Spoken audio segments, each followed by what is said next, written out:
so I get the 1/10 approval. I knew that was going to happen. Okay, with that being said, welcome everyone.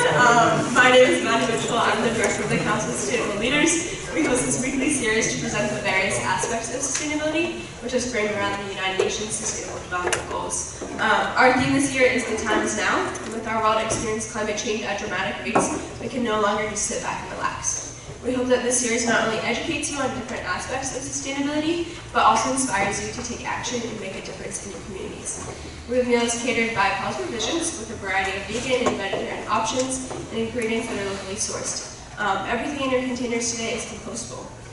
If you did not get a meal yet, please go ahead and grab one now if you'd like one. Another thing is that you'll see some surveys on your table. If you could just fill that out throughout the duration of the event, and just put it on the back table where you got the food, that would be wonderful. It's a huge help to us when we plan for the future.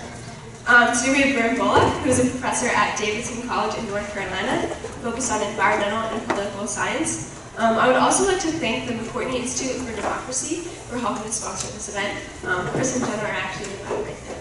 Thank you guys. They did a podcast with Graham yesterday, and that will be released within the next few weeks. So Graham today will be speaking about connecting information and action. This is a sustainable consumer's playbook. Without further ado, let's give a warm welcome to Graham Bullock.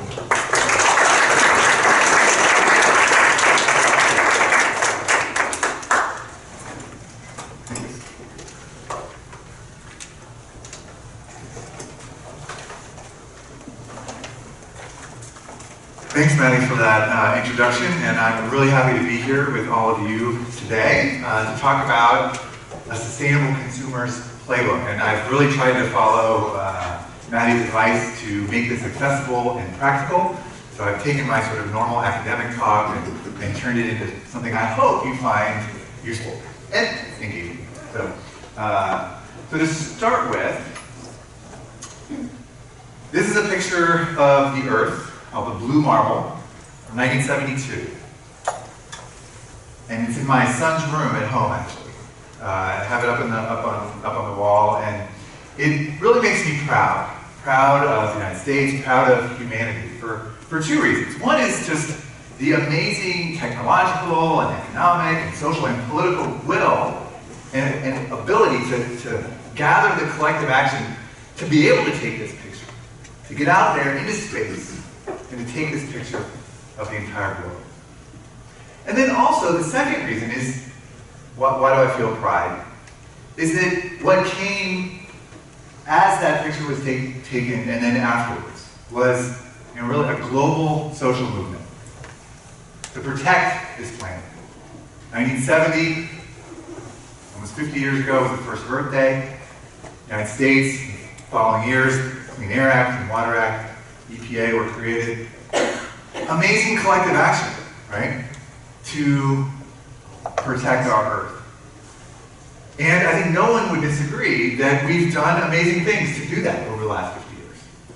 And that makes me feel really proud. But at the same time, there are things that make me sad, make me angry. That there's become a sort of what I've called a polarization vortex, or black hole, that has developed over that same period of time, that has sucked our ability to continue that collective action, to continue the work that needs to be done on issues like climate change, on environmental justice, on water and air pollution.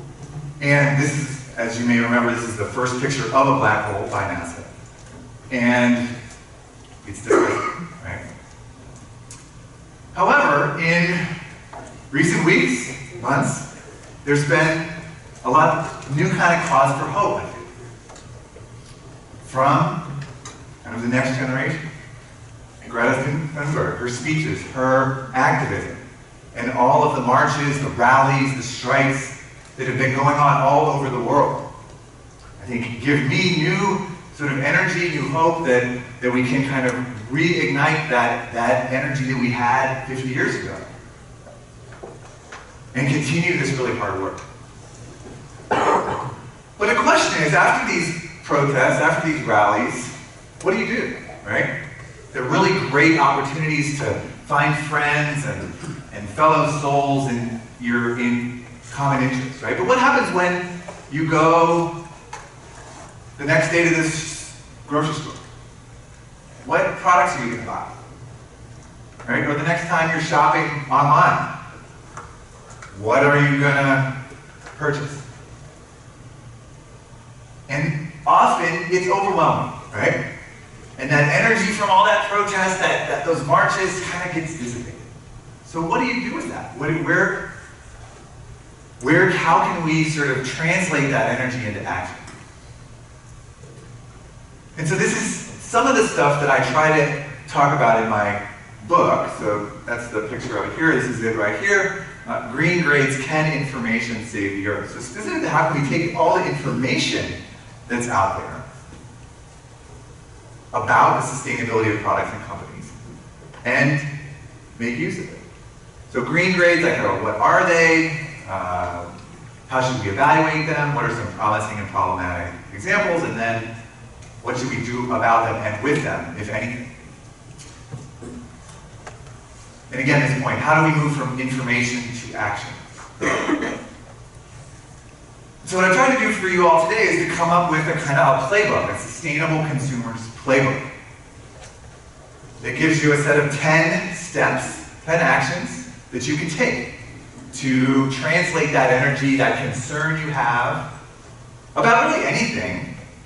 It doesn't have to be environmental, it doesn't have to be climate, but I'm going to kind of focus in that area. But it's like, how do we move from again, information to action? So play number 1, find friends. Don't do this alone, right? Yeah, so all these people in this room, right? This is hard work, right? This is challenging. And if you're sitting there by yourself, it's easy to get depressed, right? Say, oh my God, it's too much information, I can't handle it, right? But if you're doing it with your friends, your family, classmates, it becomes a kind of collective exercise. And you can make it fun. Number 2, create a club of those friends, right? To not only you find the friends, but then what do? Commit to each other to working on this project collectively. So we actually did this about, I guess, 7, 8 years ago at Davidson. So I'm a professor at Davidson College in North Carolina. And a bunch of us students, faculty, and some staff said, we want to do this. And what we did was we decided to meet every month, 2 weeks or every month, where we would compare notes. We would pick a product that we were interested in, and we'd do research over that month, and then we get together and share what we learned. Right? And we did this for a year or 2, and kind of took a hiatus for a while. I went on sabbatical, had 2 kids, a lot of the students graduated, and frankly, I was thinking about it. I mean, the energy wasn't there on campus, right? And I think, President Obama was in office, right? Government's taking care of things, lower energy. But I'm sensing now, maybe there's a new moment, for this kind of action. So we actually have a website that we started back then that I can share with you. It's just responsibleconsumersclub.com, and it provides some guidance, some ideas about how to do this, right? And we tried to make it like a social network, like that part we're going to try to, kind of fix. It still needs some work, but you can visit it, get some ideas, and then maybe once we get the website going again, you all can join us, and others elsewhere around the country and the world. But the idea is to commit to each other. It doesn't have to be online, it can be, but just to get together and say, we're going to work on this together. Number 3, as part of that, clarify your concerns and your commitments. What products are you really worried about, right? Is it milk? Is it your computer? Is it your car? Is it your flights, right? Whatever it is, make a list, right? And then transfer that over. Okay, January I'm going to work on milk. February I'm going to work on, I know I want to buy some new clothes, so I'm going to focus on them then. And make that list. And I'm going to commit to that. Not too much, right? Keep it realistic. But over a year, you've done research on 12 more things that you've done at the beginning of the year. And then at the end of the little document actually on the website, which you can download, is a pledge to yourself that you're going to do this. Because it's easy to get distracted from the day-to-day routines, doing the dishes, work, kids. And so to pledge, I'm going to do this. I'm going to do this research and then make decisions based on that research. And that's the next step, doing your research. To identify, so whatever the random product is, how green is it?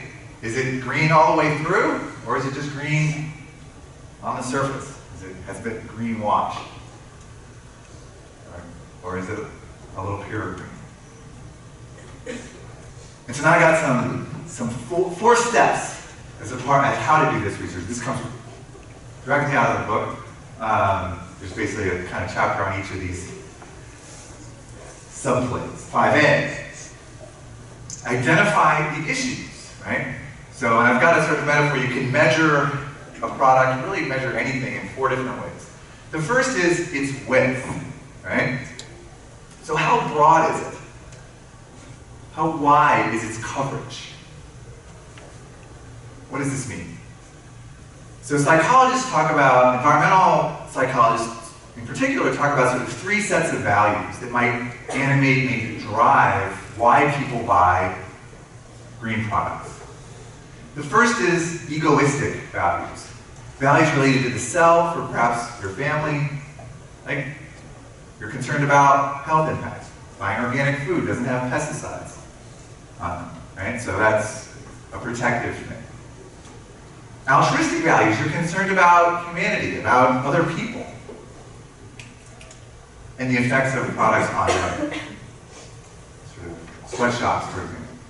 Biospheric values are about the earth, about non-human animals, about ecosystems, right? The impacts of pollution on wildlife. All of these things are legitimate, right? Legitimate concerns, legitimate values. And actually, probably a sustainable product should cover all of them, right? To just focus on one is kind of limited.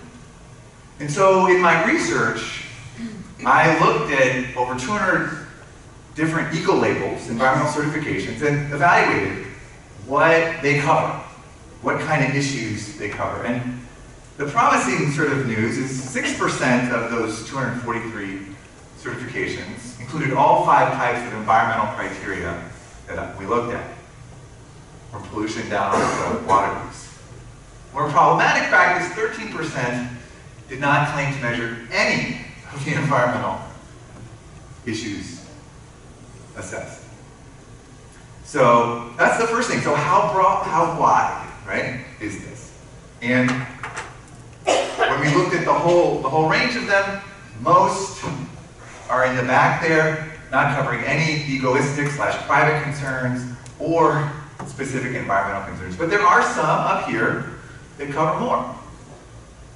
Some examples, relatively wide ones, comprehensive, holistic ones, Rainforest Alliance, Veriflora for flowers, and B Corps. Right? That's at the company level, not product level. Problematic practices were just much more narrow, right? Not that wide. Certified environmental dry cleaner, global vision. Okay, so that's the first dimension. The second dimension are the sources.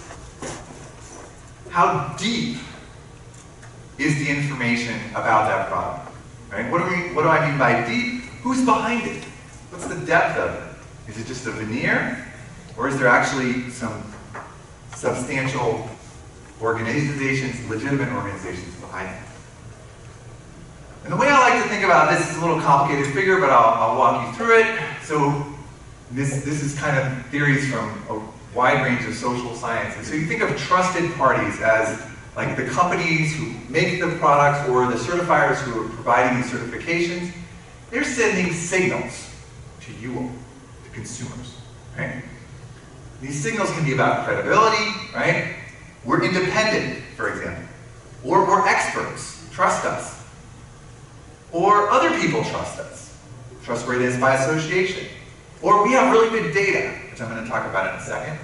Or we're really effective, which I'll also talk about in a second. And then us, consumers, and organizations decide, do we find those signals credible? If we do, then we send grants of legitimacy back to those certifications or companies. So yeah, I think it's great, I'm willing to endorse it, I'm willing to tell my friends, buy this product, right? They then can become a cycle, they can say, look, you know, Sarah really liked this. Testimonial, boom. So you want to look at those signals. The first thing is, do they send any signals, right? Ones I'll focus on here in this graph are about expertise and about independence. Most don't really talk about their expertise, and most do not talk about whether they're independent. But again, there are some who talk about both, right? And they say, we've independently verified or generated the information, the sustainable information about this product. It's not just coming directly from the manufacturer, right? Some promising practices, I won't read them all, but bird-friendly coffee from the Smithsonian, Green Guard, Safer Choice, naturally grown, certified, do talk about their independence and their expertise, at least at some level. Not a comprehensive list, just a kind of selection. Okay, so that's 2. Now what about 5C? This is about the weight of the product, right? About the data. How methodologically credible are the claims that they're making?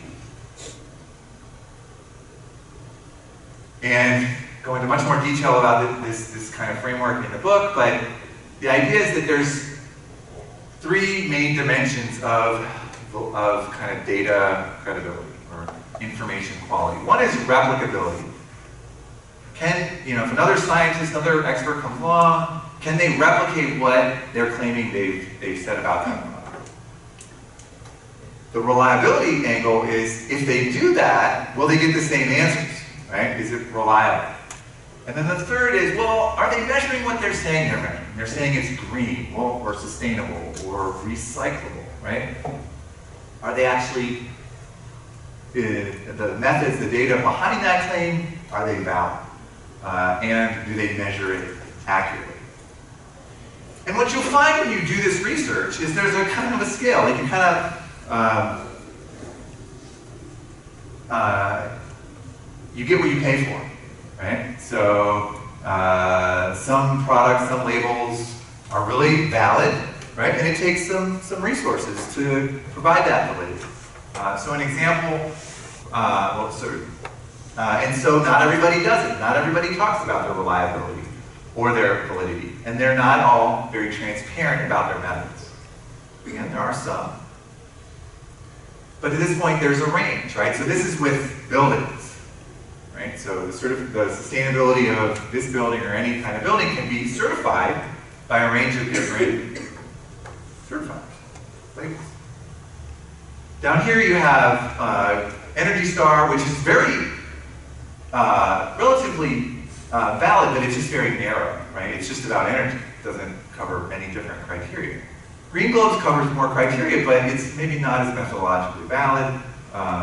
It's cheaper, right, for schools, for companies to do that. LEED certified buildings, even more rigorous, I think many would argue, and more comprehensive. And then the top one is the Living Building Challenge, right? Very rigorous, very, aspirational, and hard to do, hard to get. And that's at the top. So, and there, there's a kind of a price scale associated with this as well. So the point back here is that what can you, either as an individual or as the organizations that you're a part of, what are your commitments, right? Are you willing to pay for that better information, right? Or do you need to kind of start smaller and build your way up? And that's, you have to think about where you're coming from, your finances, and your values. Some promising practices, Seafood Watch, the wallet card, they have pretty rigorous science behind their claims about seafood. Well, these are just 3 of many examples online of eco-malls or green shopping sites where they really are just a veneer. Right? There's no information at all about why a certain product got on that page. Right? So you should be particularly skeptical when that information isn't available.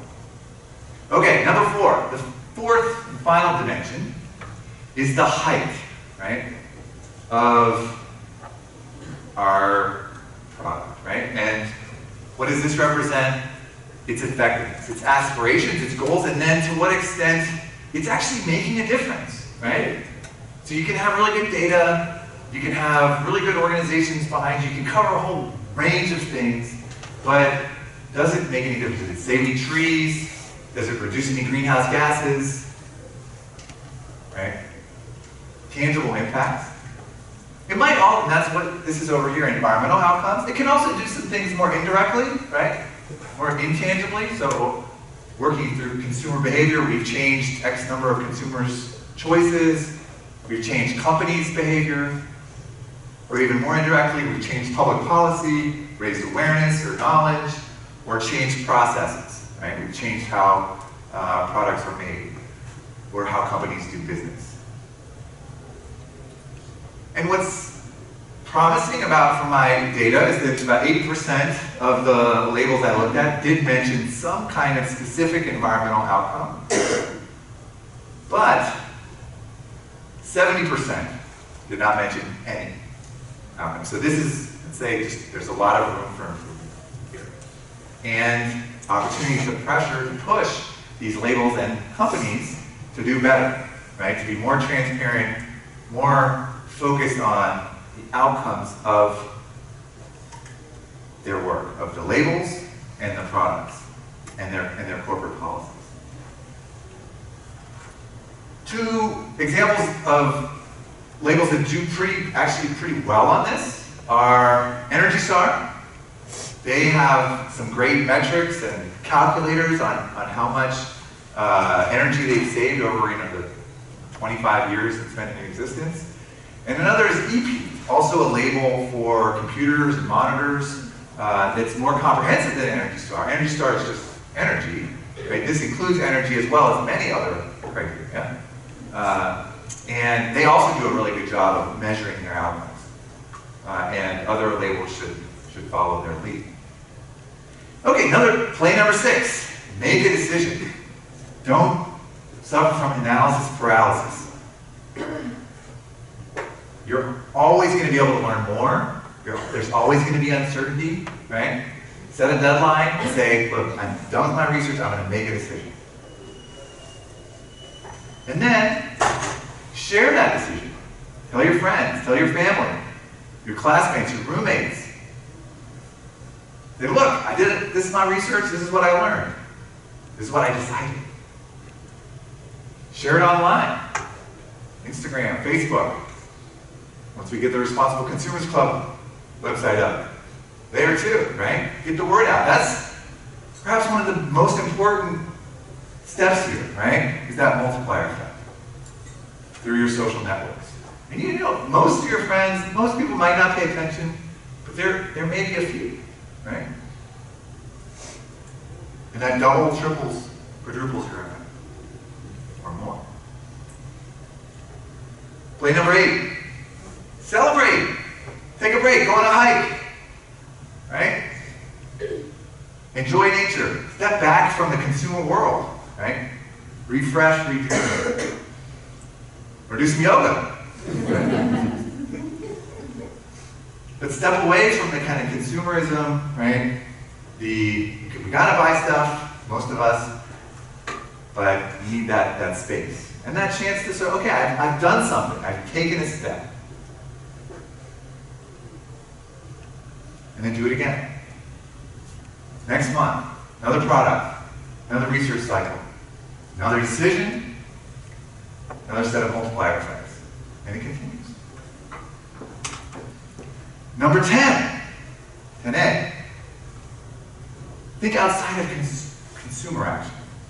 So I teach a class at Davidson called Consumers versus Citizens. And we talk about how responsible consumerism is really just one part of what a responsible citizen does, and what responsible citizenship is all about. So you can either decide at your end of your month to boycott, to go buy something you think is green, and or boycott things you think are not green. But there are other things you can be doing too, right? You can, at the community level, deliberate with your fellow citizens. People who maybe you don't see eye to eye with on everything, like climate change. Try to engage, try to see where they're coming from. Volunteering, giving money. And then political citizenship, can't ever forget, voting, and protesting, going back, right, to the climate rallies, the climate strikes, rejuvenating that energy, showing that there's concern out there, also very important. And so I asked all the students in the class to kind of draw at the end of the course, draw their sort of conception of citizenship. And this was one, the tree of good citizenship. You have these strong roots, everyone does them, then we have some benefits at the end. Right? More sustainable world. And then finally, shameless marketing. So if you need to learn more, you want to learn more, buy the book. And you can kind of take it to a deeper level. And I just got a new discount code from MIT Press, 30% off if you add this at the bottom. So and it kind of breaks down a little more some of the details of how you might do this evaluation and follow through on this playbook. So that's my attempt to give you a little more practical guide to tackling the sort of complexity of greenwashing and sustainable products. And I hope it has been helpful. And I look forward to any questions that you all might have.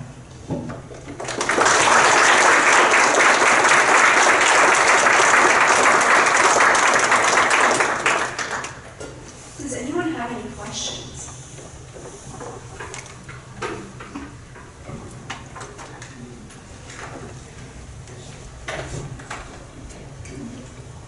Great talk with amazing information. Thank you. How hard, or I guess, is it hard to find companies that are agreeing with the depth and everything else that you talked about today? Or is it just more of a time-consuming, meticulous process? Yeah, so I think it often depends on the sector, right, you're looking at. There's a real range, and we say these labeled certifications, and good ones, are not randomly distributed across every sector. So some have more than better ones than others. So, like for example, electronics, Energy Star, and EP, right? That's pretty easy, straightforward. Just look for those labels. But others maybe less so. Right? So I have a student now working on sustainable luxury, sustainable apparel. Much less codified, right? What does it mean to be, have a sustainable luxury good, right? But she's trying to get into it, trying to analyze it, and she'll write a paper on it and make some decisions. And again, it's going to be up. There's uncertainty, right? There's often not going to be a perfect answer. But the fact that you and others are doing this, right? And not everybody, but at least some, is meaningful. Particularly if you talk about it, right? If you just do it at home and and nobody pays attention, nobody knows. But if others know, if companies know, I have a paper with a friend, a colleague, called "The Shadow of the Consumer," and the idea is like there's the direct effects, actual buying, more sustainable product, right? But then there's all these indirect effects.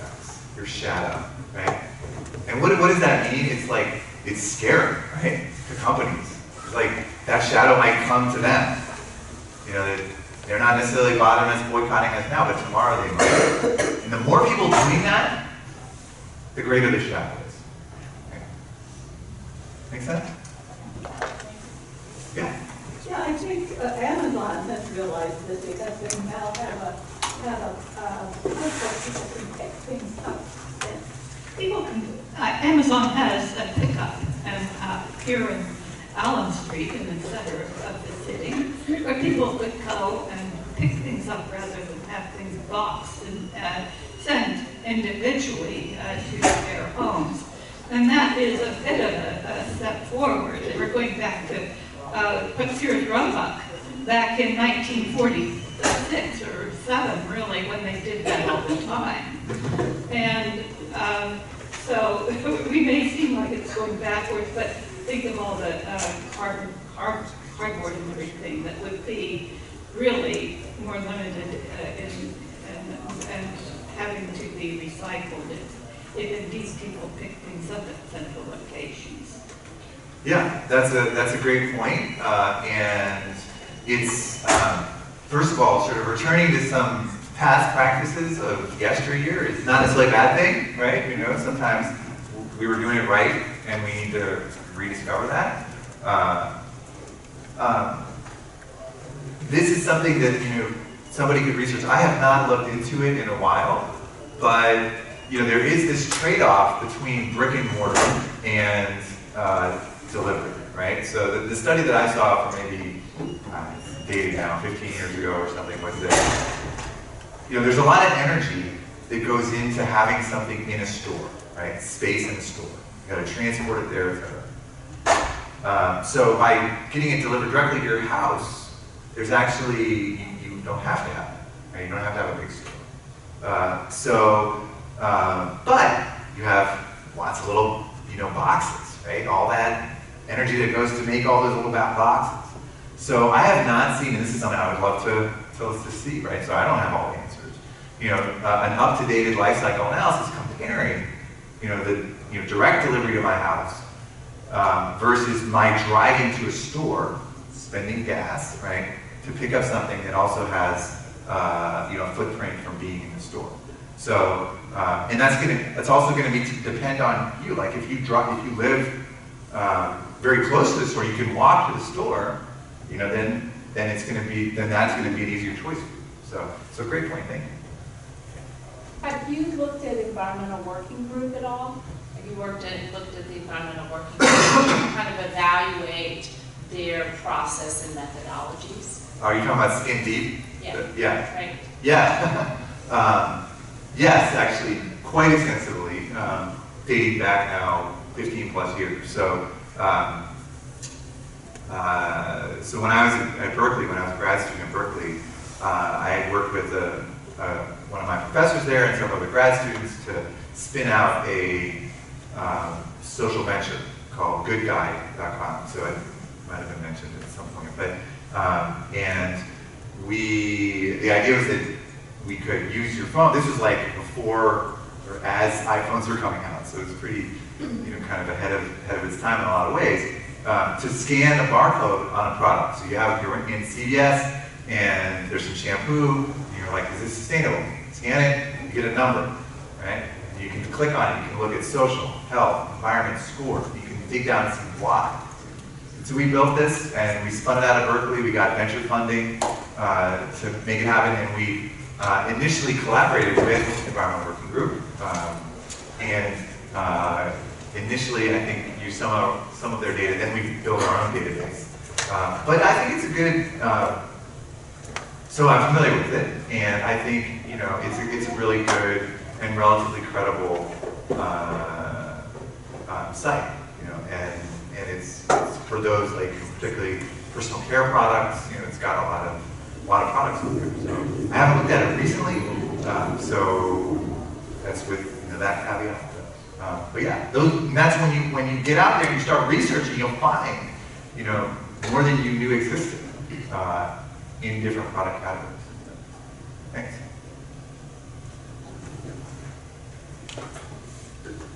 Can you talk a little bit about how, if they do, how offsets kind of fit into the playbook? Because there's some, like air travel, there's not a lot of sustainable options. Cell phones are all pretty bad. So I'm just wondering if you have any thoughts about that.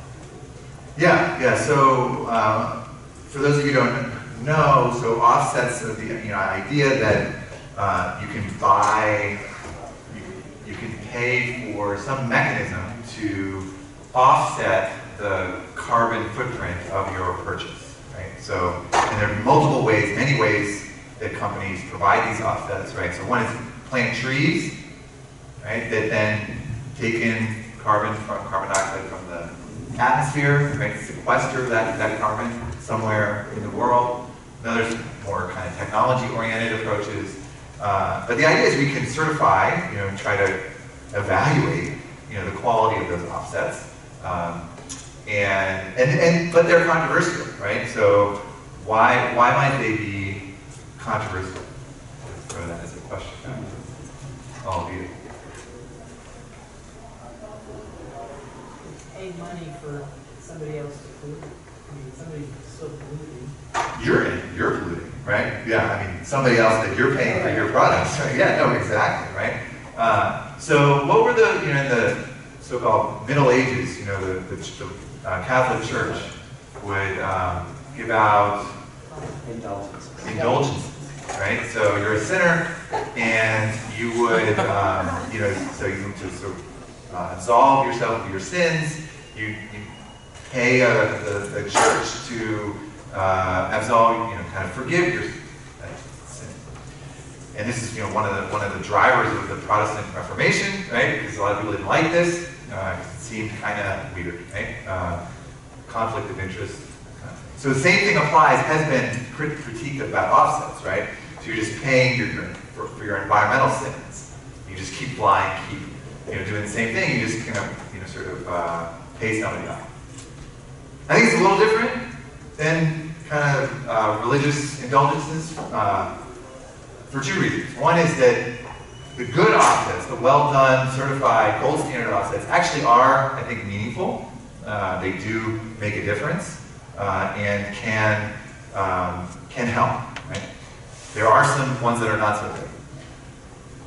The second is if you do the offsets as your last resort, right? If you make every other effort to reduce, the hierarchy, reduce, reuse, then recycle, right? So they're not equal, right? You want to reduce your consumption first, then reuse it, and then recycle. So recycling costs energy, right? To turn something into a different product is not cheap, right? So in terms of environmental impact.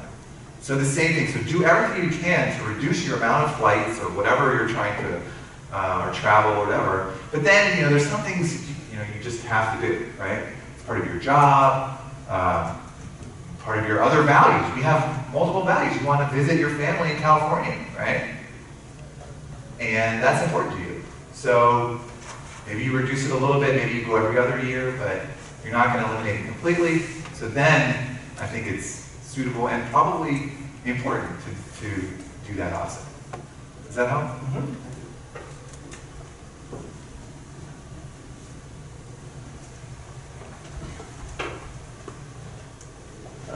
Hello. I'd love to get your thoughts on the sustainability or lack thereof of like free swag.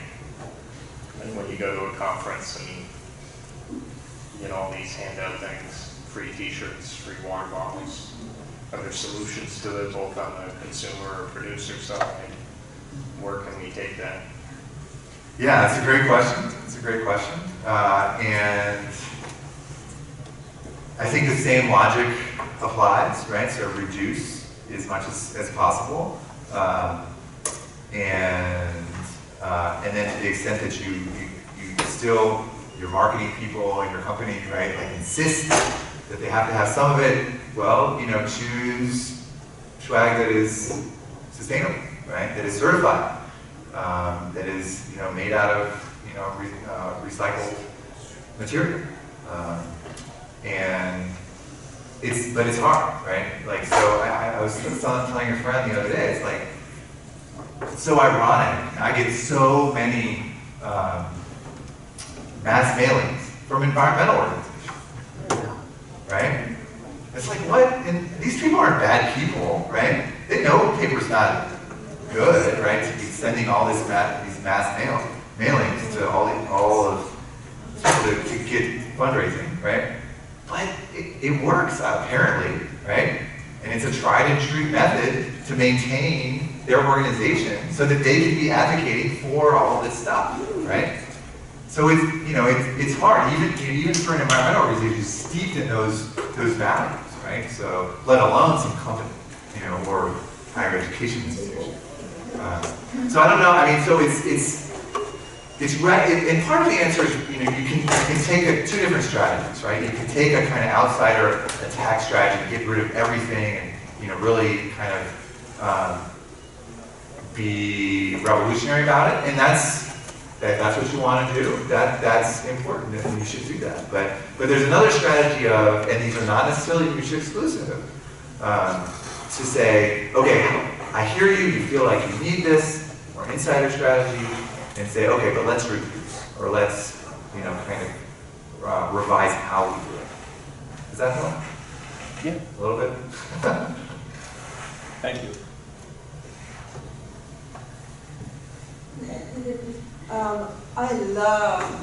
I've always loved secondhand stores, the whole concept of reusing. But there seems to be a proliferation. I'm really happy to see more people looking at secondhand stores, and it's become kind of trendy. And I'm starting to have this sneaking suspicion maybe it's not all that good, it's just kind of a shift in consumer behavior because it's reused. Do we need to start thinking just reduce? You're not off the hook just because you buy secondhand. You're not off the hook, accumulating more or buying more secondhand because it's less expensive. And because you can give it back, right? When you're done, you recycle it again. So how can we look at this without kind of lulling ourselves into this comfort zone? That's a really great question, and couple thoughts. So one is, I think it really depends again on the product category, the sector that you're doing this, sort of secondhand shopping and exchanging in, and because life cycle impacts matter, right? So you think about life cycle analysis, right? So different products have different levels of environmental impact in their life cycle. So from the extraction of the resource, so like this shirt, right? So it comes from somewhere, cotton, or if it's polyester, sort of man-made source. Then the manufacturing, right, has to be made, has to be put into something. Then it has to be transported to the consumer. Then there's the use phase, the consumer uses it, and then it's disposed of, right? And sort of the idea of cradle to cradle is that then it's returned somehow, right? And not just disposed of. So, two examples. So a car, right? From my memory, a lot of the impact is in the use phase, right? Down here, manufacturing. But if I remember correctly, and someone will have to correct me if I'm wrong on this, but I think the majority of the impact is in the use phase, right? So you buy a used car, you still have a lot of impact. And so, just because you avoided the manufacturing impacts doesn't mean you get off the hook for the use phase impacts. Now, with clothes, and this is where I might be disagreeing with you a little bit, where with clothes, there's not a lot of impact in the use phase, right? It's mostly in the manufacturing. So I'm not sure, I don't know what the concern would be so much, with the reuse of the product itself, right? If it's avoiding buying a new thing, and that's pretty good, right? So I don't know you have further thoughts? Yeah, I don't know either. I just have this, you know, and then there is, I think the example of the car is really good. So you have a choice of buying an old and new car that might get horrible gas mileage, or buy a new one that gets way better. Or maybe it's an electric car. Exactly. You know, how cool would that be? Right. So, Yes. all these- And refrigerators are the same way, actually. So, so that's why it really depends, and that's where you have to do a little bit of research, right? And I guess I'll do research. yeah, and then, but not too much. Yeah. Yeah. So, it seems to me too that your book would be helpful, maybe getting at some priority issues. If you're an athlete, you know, you have to buy a lot of clothes with spandex. Every time you wash those clothes, you're putting plastic in water that then goes into the ocean, right? But if you're, say, a consumer and you are looking at like laundry detergent, you know, if you want to not recycle, then you have to look for detergent coming in cardboard boxes, which there are few and far between. Or if you try and buy condiments, say in glass, instead of plastic, that's hard to do, you know? So there's all these things about priorities, and I think that if you do research, I don't know, I mean, you know, there's deeper levels of all this stuff that hopefully that kind of thing would help us manage to wade through it. Yeah, no, that's great. So when you generate your list, you know, of things that you're worried about, right? First, just do it, right? Just make a long list. Don't get, you know, sort of caught up and evaluate. But then you have your list, and then you should have some criteria, right? You know, it's like, which one should I prioritize? To your point, right? And there's going to be some tensions and trade-offs there, right? So some things are easy, like, you know, like with Energy Star, right? Like, you know, that's going to be pretty straightforward. Others are going to take a little more work, right, to understand. And then there's the importance, right? You know, how much do you buy this thing? Do you buy it every day, every week, or is it just a once in a while thing? And then there's the interest. How much are you interested in it? That should matter, right? You know, like if you're curious, you know, that's a factor. So you have to balance these different criteria, you know, in identifying where your priorities should be. You know? And one is obviously the impact, but there are other factors as well. That's good. Are there any last questions? So I have a final sort of thing to say, actually to read to you, to kind of inspire you, hopefully inspire you a little bit as you go back in the world, trying to figure out how to actually make this happen, and to live your values, right? And as you're thinking about the big picture, you know, climate change, or whatever you're concerned with, how does it relate to my individualism? So this is a poem or prayer by Lao Tzu, the Chinese Taoist philosopher. If there is to be peace in the world, there must be peace in the nations. If there is to be peace in the nations, there must be peace in the cities. If there is to be peace in the cities, there must be peace between neighbors. If there is to be peace between neighbors, there must be peace in the home. If there is to be peace in the home, there must be peace in the heart. And so for there to be peace in the heart, you need to figure out what your values are and try to live them every day. Thank you.